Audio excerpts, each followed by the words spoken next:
Salut tout le monde et bienvenue dans cette nouvelle vidéo dans laquelle je vais effectuer un backtest complet sur le mois de février en utilisant ma stratégie break and retest sur le gold que j'ai partagé il y a quelques jours sur ma chaîne YouTube. Je ne vais pas revenir sur les éléments techniques de la stratégie puisque j'ai déjà fait une vidéo complète, alors je t'invite vraiment à la regarder avant de continuer cette vidéo. Après avoir fait ce travail de backtest en live avec les membres de mon Discord, j'ai remarqué qu'il était vraiment nécessaire de montrer en direct sur une dizaine de trades la manière dont je vais appliquer la stratégie de A à Z. J'en profite d'ailleurs pour te rappeler de ne surtout pas oublier de rejoindre mon Discord pour ne pas manquer les prochains lives que je vais faire. Le lien pour le rejoindre est dans la description. Élément très important, j'ai décidé de trader la stratégie uniquement de 15h30 à 17h et non pas de 15h à 17h comme je l'avais mentionné dans la vidéo stratégie. Je vais également prendre un seul trade par jour, peu importe que celui-ci soit positif ou négatif. Et enfin, dernier élément, je vais avoir un risk management très classique avec un TP fixe à 2% et une mise à break-even lorsque mon trade aura atteint 1%. Passons désormais au backtest complet du mois de février. Je vais donc commencer sur la journée du lundi 3 février. Ce que je remarque, c'est que j'ai déjà deux zones de structure qui sont tracées. Je vais avoir le haut de structure ici qui a été cassé juste avant l'ouverture de ma session. Mais ce qui est très intéressant, c'est qu'il n'a pas encore été retest et donc je vais encore pouvoir m'en servir pour potentiellement prendre un achat, donc le break, le retest et la prise de position. Et comme on peut voir, sur cette première journée du mois, je n'ai eu aucune opportunité. Évidemment, même si la stratégie nous offre très régulièrement des opportunités, il y aura forcément des jours sur lesquels on n'aura aucune opportunité. Et c'est tout aussi important de respecter le plan et ne pas prendre de trade lorsqu'on n'a pas le plan qui est respecté que de prendre une position lorsqu'on a tous les éléments. Pour cette deuxième journée, je remarque tout de suite qu'on vient de casser ce haut de structure. Le problème, c'est qu'on vient le casser et le retest directement à l'ouverture de la session. Moi, je suis pas un grand fan de me placer directement à l'ouverture. C'est souvent une période avec une forte volatilité. Donc, ce que je vais faire, c'est que je vais simplement attendre de voir si le prix m'offre une autre opportunité. Comme on peut voir, le prix vient de créer un autre niveau de structure qui cette fois-ci va m'intéresser car il s'est formé à l'intérieur de ma session. On voit qu'on vient tout juste de le casser. Alors attention, je vais enlever l'indicateur pour plus de visibilité. On voit qu'ici, on n'a pas cassé avec le corps de la bougie. Ici, on vient de le faire, donc je vais attendre un retest avec une belle bougie qui me montre une intention d'aller à la hausse. Ok, juste ici, j'ai un très beau rejet avec une très belle mèche. On remarque que le prix est venu pile poil sur la zone et a retest fortement avec cette grosse mèche de rejet. Je vais donc pouvoir prendre l'achat juste ici. Ce que je vais faire, c'est que je vais mettre mon SL juste en dessous de ma zone et un TP fixe à 1 pour 2.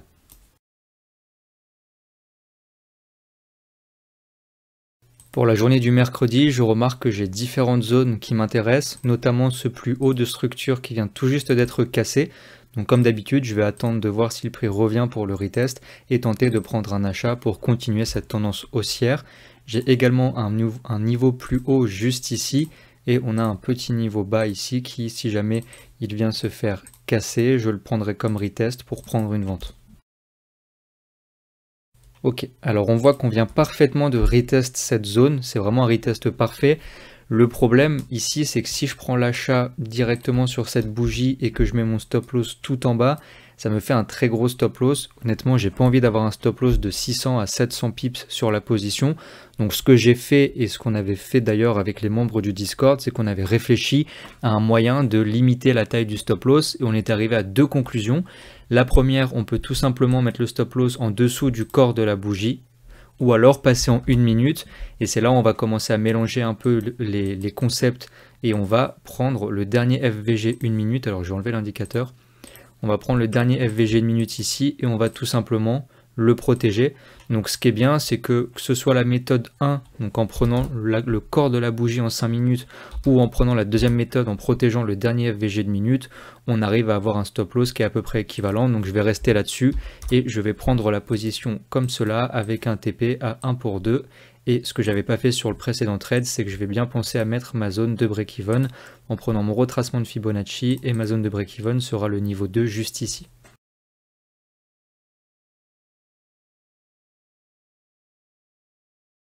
Pour la journée du jeudi, je vois déjà les deux niveaux qui vont m'intéresser. J'ai ce plus haut juste ici et le plus bas juste ici. Je vais attendre de voir lequel des deux se fait casser en premier. Comme on peut voir, c'est le plus bas qui se fait casser en premier. Une nouvelle fois, j'attire votre attention Ici, on n'a pas clôturé la zone avec le corps de la bougie, donc je ne pourrais pas encore anticiper un retest. Par contre, là, on a clairement une cassure avec le corps de la bougie, donc ce que je vais attendre, c'est tout simplement un retest, une réaction sur ma zone pour prendre la vente. Et comme on peut voir, on se retrouve une deuxième fois pour cette semaine avec une journée sans aucune prise de position. Pour cette dernière journée de la semaine, je remarque que l'indicateur me donne 2 niveaux. Cependant, j'ai encore la main dessus puisque je remarque qu'il me donne ce plus haut formé à 14h30. Le problème, c'est que c'est pas vraiment pour moi un niveau de structure puisque c'est lié à une bougie d'annonce économique. Donc là, c'était le NFP et je ne vais donc pas le prendre en compte. Je vais tout simplement attendre 2 options, soit le prix revient tout en bas et casse ce bas de structure pour venir le retest, soit il me forme une nouvelle structure à l'intérieur de ma session pour que je puisse prendre une position. Et comme on remarque, l'indicateur me donne un nouveau point de structure juste ici. Je vais attendre qu'il se fasse casser pour ensuite tenter de prendre le retest et en prenant l'achat directement dessus. Comme on voit, on vient bien casser le haut de cette structure avec le corps de la bougie et non pas la mèche. C'est donc un break qui est valide et je vais devoir attendre sur les prochaines bougies un beau retest pour me positionner en achat. Ici, j'ai un magnifique retest. On voit bien à quel point le prix a rejeté cette zone. Je vais donc pouvoir prendre l'achat à la clôture de la bougie, mettre mon SL juste en dessous de la zone et un TP fixe à 1 pour 2. Sans oublier de mettre ma zone de break-even.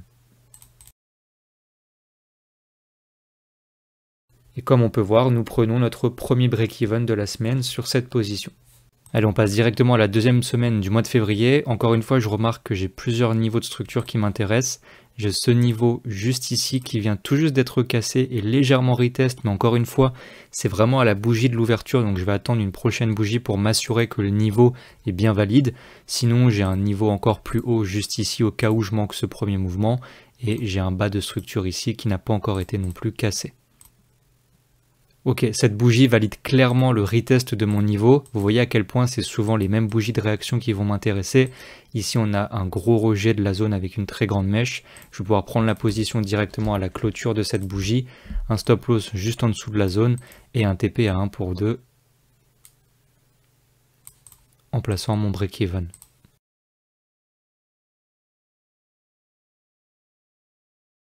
Comme on peut voir, sur la première position de cette semaine, on commence par un break-even.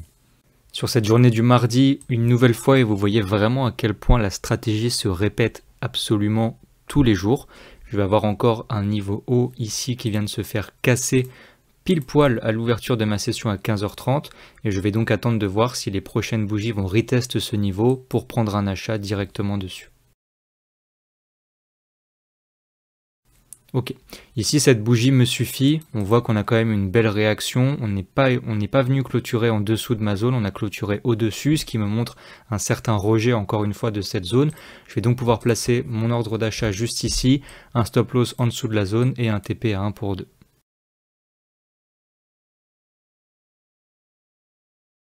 Et nous prenons notre premier stop loss sur ce mois de février.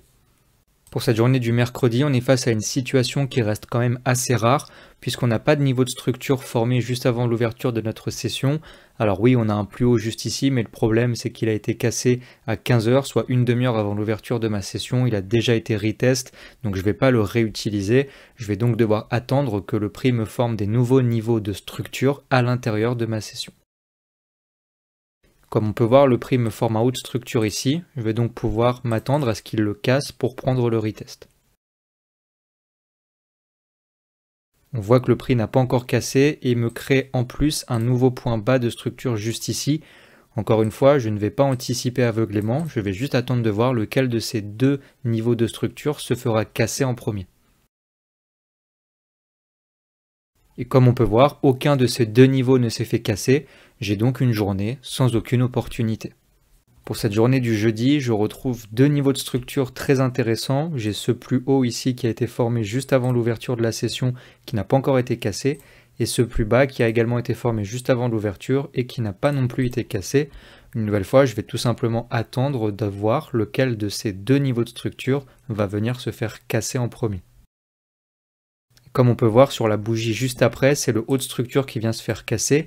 Une nouvelle fois, mais je préfère encore le répéter, on a bien le corps de la bougie qui casse le niveau, donc c'est considéré comme valide.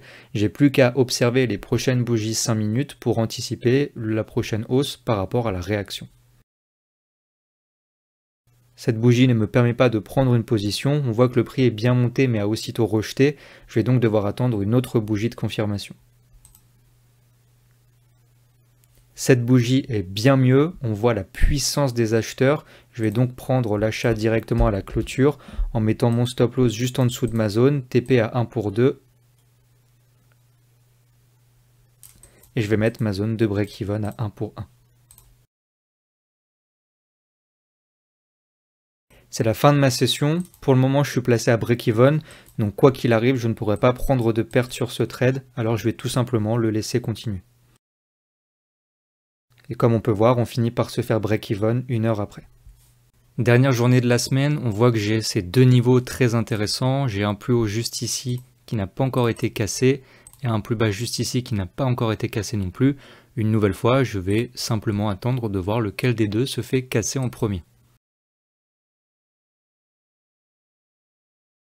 Ok, c'est donc le bas de ma structure qui se fait casser. On voit bien que le corps de la bougie clôture juste en dessous.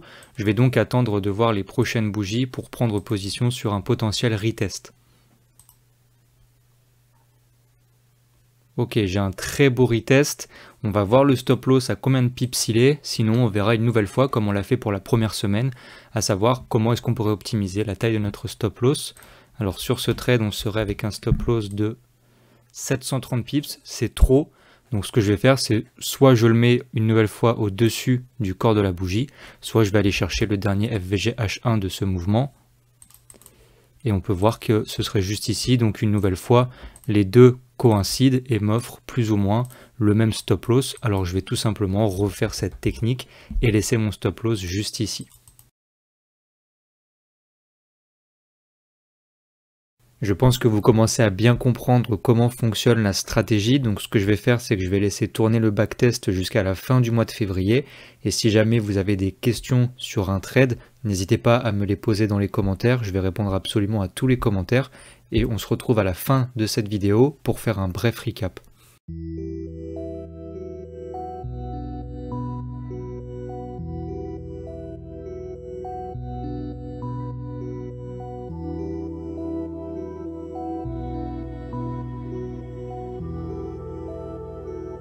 VD.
VD.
On termine donc le mois de février avec 13 positions pour un profit total de 7% et un win rate moyen de 77%.